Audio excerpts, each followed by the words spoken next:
Je peux dire de Irène Tamba que c'est une linguiste japonisante, voilà, qui est passée à l'INALCO. On en a parlé ce matin dans l'atelier. Et elle a écrit un article qui s'intitule Le peuple existe-t-il ? Voilà, donc autour de cette question qui n'est pas exactement la nôtre, on va quand même entrer dans des questions, dans un premier temps sémantiques, sur le sens de peuple, ou ce que ça peut supposer, et dans un deuxième temps sur une analyse plus linguistique au sens presque structurel du terme. Je vous dis d'ores et déjà que, à titre personnel, je suis un peu critique sur cet article, donc en fait je vais vraiment faire messagère de ce qui est écrit, et en fait ça va nous faire de la matière à réflexion. Voilà.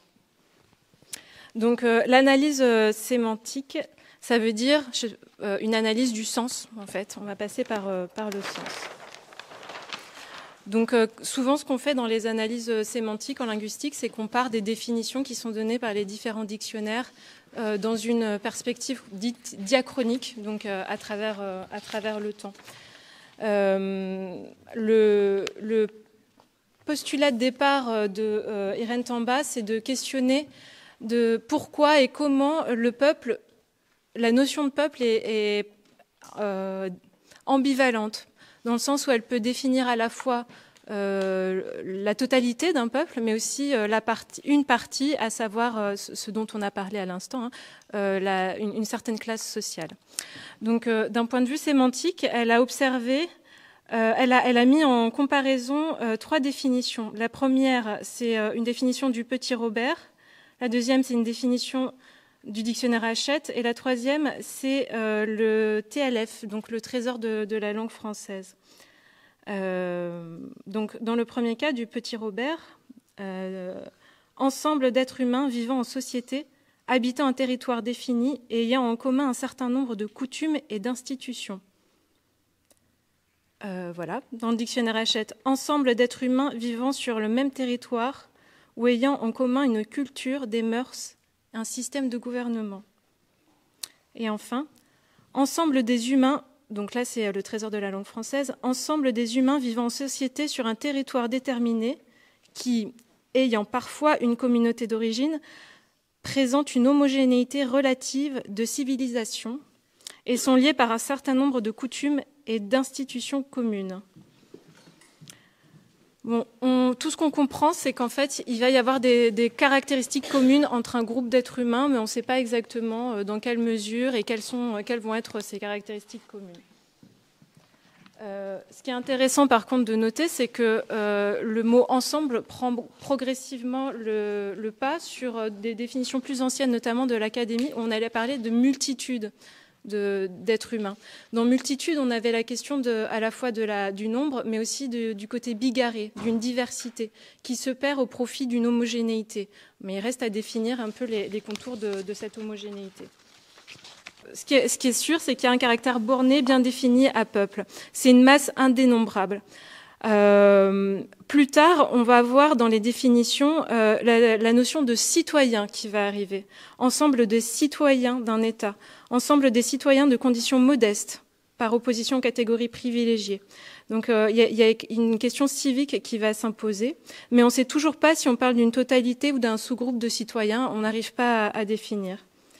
Et d'ailleurs, le Petit Robert, plus tard, adopte une stratégie descriptive, donc là je lis, qui pallie ce défaut en introduisant 2 sous-entrées. Il va y avoir la première entrée, le peuple, virgule, un peuple, et une deuxième entrée, le peuple. Donc, les dictionnaires font comme ils peuvent. Et donc, voilà ce qu'en dit le Robert. Dans le cas de le peuple, virgule, un peuple, on va parler du corps de la nation, ensemble des personnes soumises aux mêmes lois.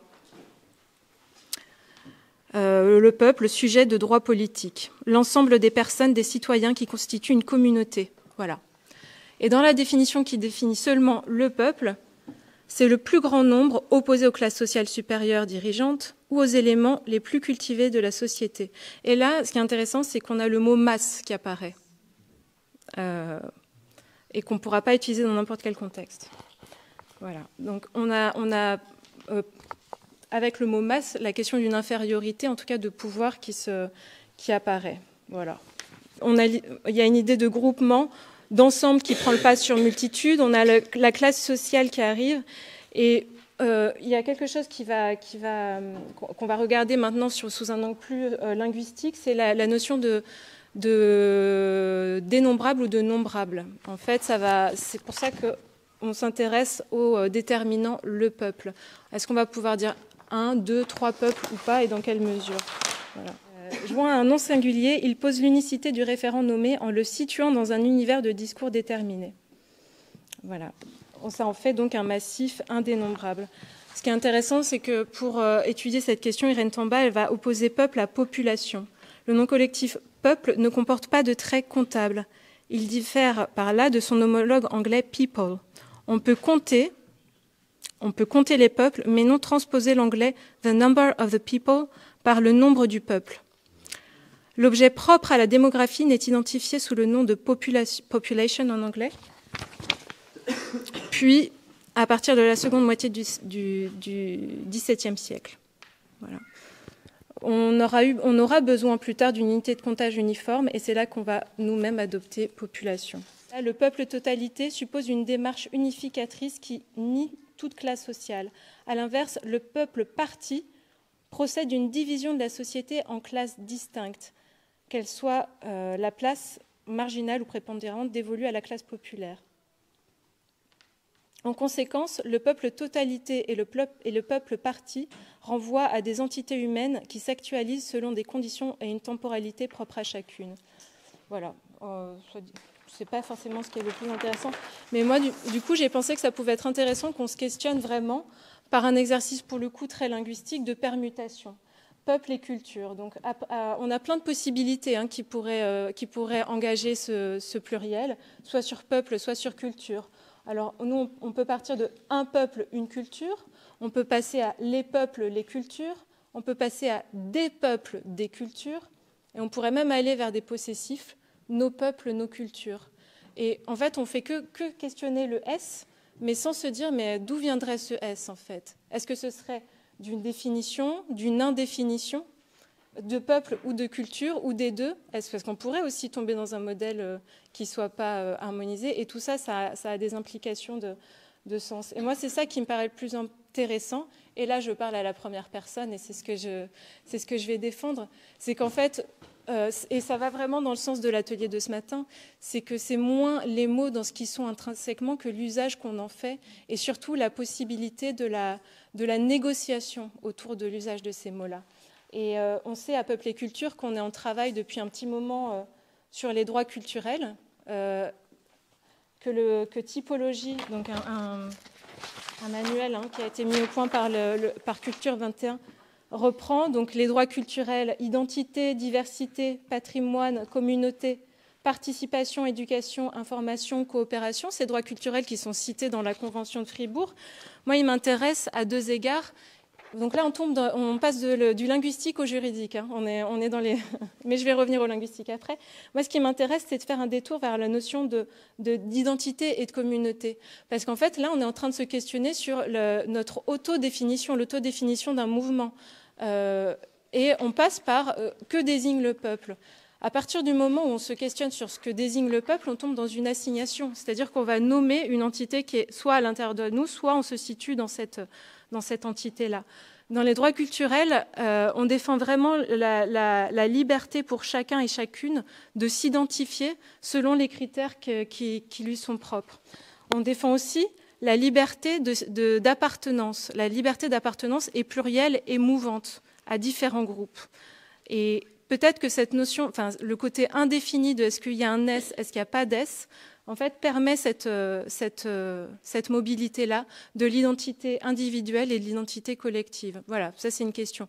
En tout cas, moi, ce qui me paraît le plus important à préserver, c'est la circulation et la mobilité de l'esprit, et c'est aussi ce qu'on appellerait la palabre dans d'autres cultures. Moi, j'avais envie de citer une linguiste qui s'appelle Cécile Canu et qui resitue l'usage des mots, non pas dans leur forme figée et sémantique et du dictionnaire, mais plutôt elle resitue les mots dans la parole, dans le souffle, dans ce qui est incarné et dans leur matière vivante. et donc de fait mouvante. Donc on est vraiment dans une conception de la parole qui change. La fonction poétique du langage, celle qui constitue l'hétérogénéité de la parole, du dialogue, de la discussion, de la conversation, de la causerie, ne se limite pas au domaine de la poésie stricto sensu. Elle se manifeste dans nos pratiques langagières quotidiennes par le biais d'un jeu permanent avec les énoncés, les mots, mais aussi leurs agencements, et avec les interprétations qui impliquent des sujets parlants, actifs, et toujours à même de changer les modes d'intelligibilité. Voilà. Donc l'idée qu'on peut se situer dans une langue qui bouge. Et elle parle de déconcerter la langue. Elle pense qu'il y a un enjeu social énorme à déconcerter la langue en permanence. Elle reprend des mots anciens qui sont parolés, langagiers, et qui resituent la langue dans son usage, dans sa partie incarnée. Et pour terminer, j'avais prévu beaucoup plus, mais je sens que ça va être trop. Je voudrais lire Édouard Glissant, qui, lui, pose la nécessité, en tout cas dans le contexte social, politique, qui est le sien, si je retrouve, la nécessité qu'il y ait dans la société des déparleurs, des personnes pour déparler le monde. Alors, il faut resituer, mais le déparleur, c'est le driver traditionnel, c'est le délirant verbal à la croisée des routes. C'est celui qui prend sur lui spectaculairement les déséquilibres de la société. C'est une nouvelle figure du griot. Le griot prenait sur lui les figures de la société, mais dans un rythme, dans un ordre, dans une cérémonie qui était liée aux sociétés africaines. Le déparleur prend sur lui les désordres de la société, mais il est devenu plus seul, plus solitaire, à la croisée des routes. Pour déchiffrer la parole, il faut une conscience obscure de ce trajet qu'un livre, bon, là il cite un autre, que le monde incréé essaie de suivre. Voilà. Et donc c'est